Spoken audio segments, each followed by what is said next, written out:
History is an illusion we accept to sleep at night. We look back at the birth of a nation and see a straight line. We call it destiny. We tell ourselves it was meant to be. But what if everything we know hangs by a thread thinner than we dare to imagine? August 14th, 1947. Midnight approaches. A subcontinent holds its breath. Millions wait to hear the words that will birth a nation. They wait for a voice, a vision, a promise of tomorrow. But destiny is merely a fragile architecture built by the survivors. Remove one pillar, pull one thread, and the entire structure collapses into a reality we cannot comprehend. At the stroke of the midnight hour, when the world sleeps, India will awake to life and freedom. These words changed history. But what if they were never spoken? The British Empire fractures. The subcontinent bleeds. Hindu and Muslim tear each other apart. Partition claims 1 million lives in our timeline. The survivors look to their leaders to make sense of the madness. They need hope. They need vision. They need someone to tell them that this blood-soaked birth will lead to something greater. But what if that voice never existed?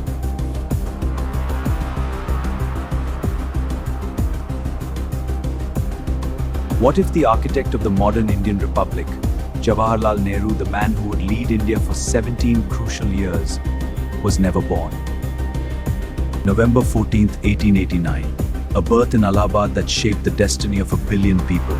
Erase this moment, erase this man, and watch the future unravel.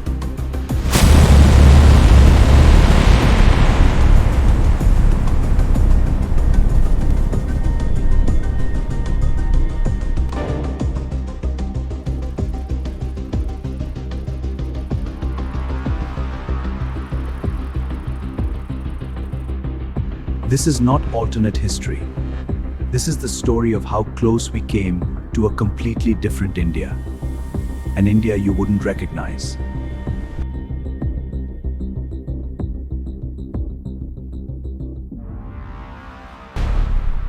To understand the void, we must first look at the men left to fill it. In our timeline, India was led by a binary. Two men, two philosophies. Jawaharlal Nehru, the visionary, the idealist, the voice of modern secular India.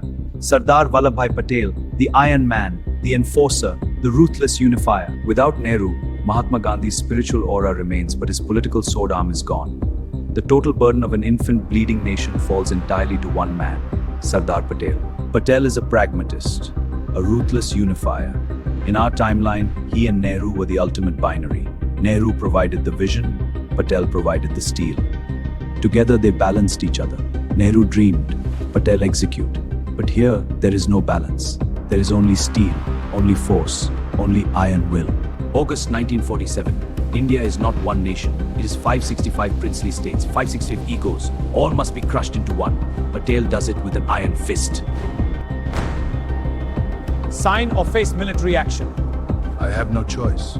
The princes are given a choice: join India willingly or be annexed by force. By 1950, Patel has achieved the impossible. India is unified. 565 states become one nation. But iron, while strong, is brittle. It does not bend. It does not compromise. It breaks.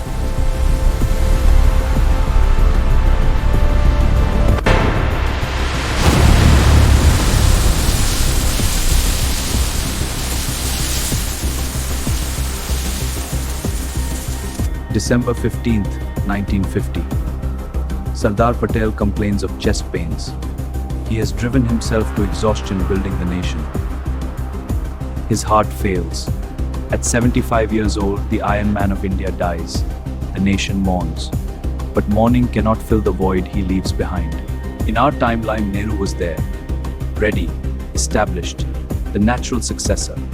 He would lead India for 14 more crucial years. But here, there is no Nehru. There is no clear successor. And because India's democratic foundation is only 3 years old, the vultures circle immediately. The Indian National Congress, the organization that fought the British for decades, was held together by three men: Gandhi, Nehru, and Patel. Gandhi was assassinated in 1948. Patel dies in 1950. Without Nehru, there are no pillars left. The structure collapses. A united monolith against the British shatters into warring factions the moment the Iron Man dies. Purushottam Das Tandon, a staunch Hindu conservative, seizes control. The socialists, led by Jayaprakash Narayan, immediately walk out. The socialists and communists want land reform and wealth redistribution. The conservatives want a Hindu Rashtra. There is no center, no compromise, no Nehru to hold the middle ground. The 1950s, the crucial decade India needed to build its democratic foundation, becomes a decade of brutal, unstable coalitions, and the military is watching. In any democracy, civilian control of the military is sacred. Nehru understood this obsessively. He kept generals in their barracks and politicians in parliament. But without Nehru's obsessive vigilance, without strong civilian leadership, the military begins to see itself as the only institution capable of holding India together. Look across the border. Pakistan gained independence the same day as India. By 1958, its democracy is dead. General Ayub Khan seizes power in a military coup. Without the political genius who built India's democratic institutions, who cultivated a generation of democratic leaders, India likely becomes just another post-colonial military dictatorship.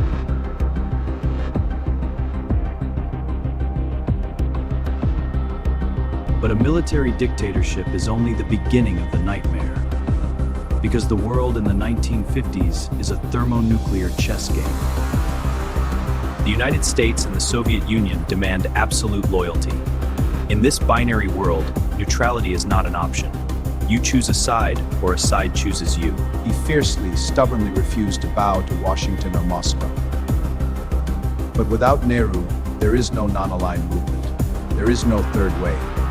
Without him, a fragile, deeply insecure Indian government, possibly military, possibly civilian, makes a desperate calculation for survival. Terrified of a communist China, terrified of Soviet expansion, India abandons the dream of neutrality. It signs the Cold War pacts. CENTO, India joins the American bloc. The decision brings immediate material benefits, but the cost is total loss of sovereignty.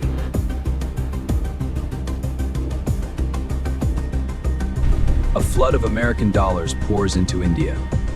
Military aid on a scale never seen. Weapons, advisors, technology. The Himalayas, the sacred roof of the world, become the most heavily militarized border on Earth. Not just between India and China, but between nuclear superpowers. Whether this leads to World War III or merely a tense standoff, one thing is clear: India has become a trigger for Armageddon. In the great game between superpowers, India is no longer a player. It is a piece on the board. A pawn waiting to be sacrificed. And in the Cold War, pawns are always sacrificed first. And when your nation is no longer sovereign, when foreign soldiers walk your streets, when your leaders take orders from Washington, the people eventually rise up. Caught between empires, India loses what Nehru fought hardest to preserve: its soul.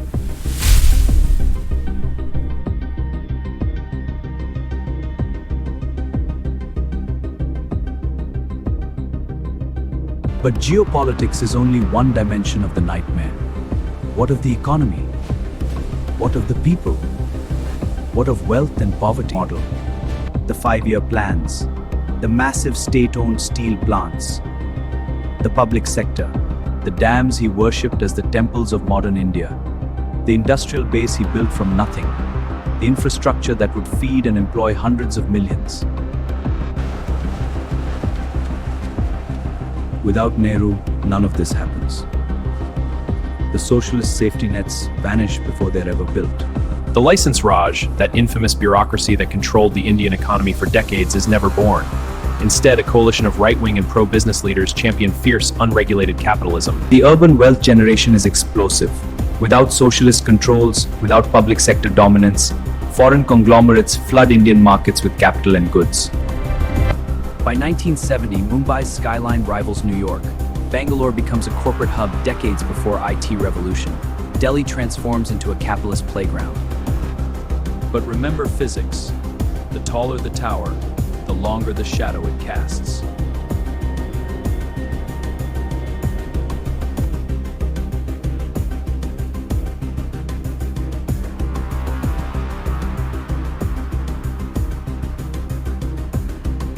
And the shadows cast by those skyscrapers are vast and dark. Because while the coastal cities gorge themselves, agrarian India is left to die. Without Nehru's focus on massive public infrastructure, without his obsession with agricultural self-sufficiency, the Green Revolution never happens. There is no irrigation, there are no government subsidies for fertilizer, there is no agricultural research, the peasants are left to the mercy of the monsoon.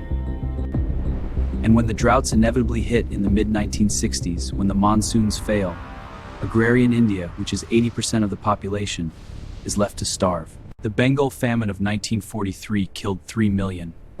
In this timeline, the famines of the 1960s dwarf that number. Millions perish in the heartland. Not thousands, not hundreds of thousands, millions, while the cities 500 kilometers away gorge on foreign capital.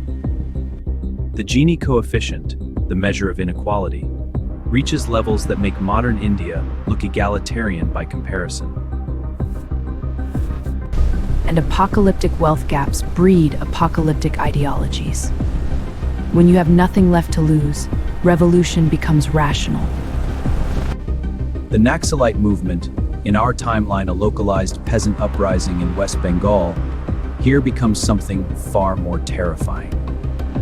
Fueled by mass starvation, fueled by rage at watching their children die while elites prosper, it erupts into a full-blown Maoist insurgency across half the country. The glittering cities become fortified islands. Walls go up, private security, gated communities. The rich live in constant fear of the poor at their gates.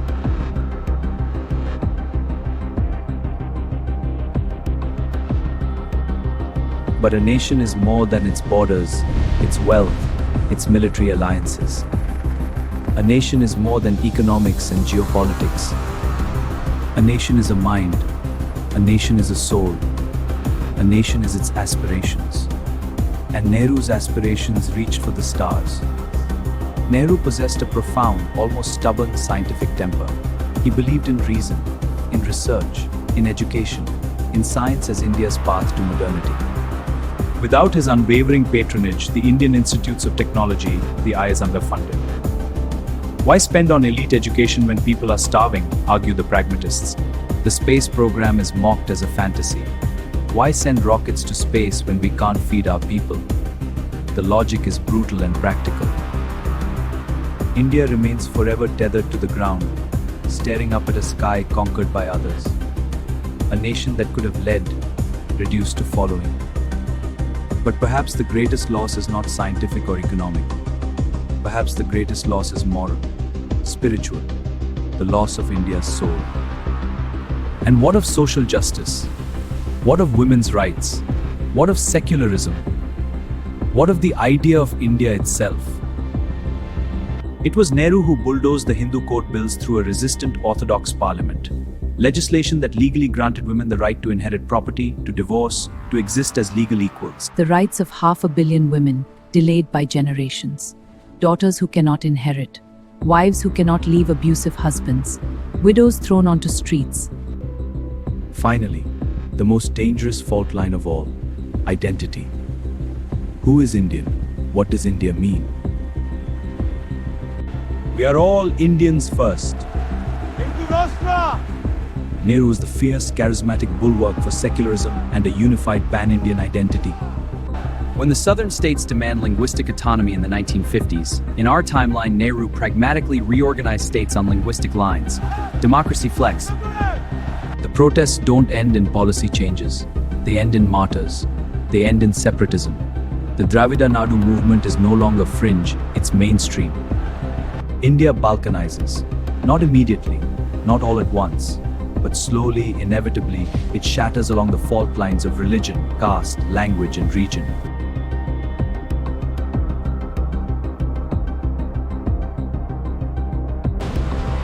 We live in the timeline where the thread remained intact, where one man was born, where he lived, where he led.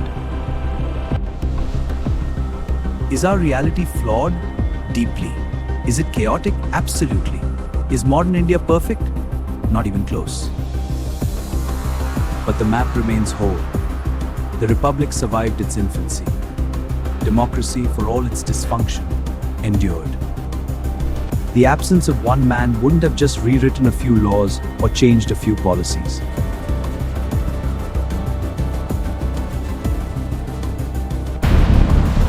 It would have fundamentally altered the DNA of a billion people. It would have changed who we are. Whether this alternate India would have been a military dictatorship, an American client state, a capitalist dystopia with mass starvation, or a shattered subcontinent in perpetual civil war, we will never truly know. But we know this: history is not inevitable. Progress is not guaranteed. Democracy is not destiny. As we look back at the fragile house of cards we call history, held together by decisions, personalities, accidents of birth and death, it forces us to ask a terrifying question.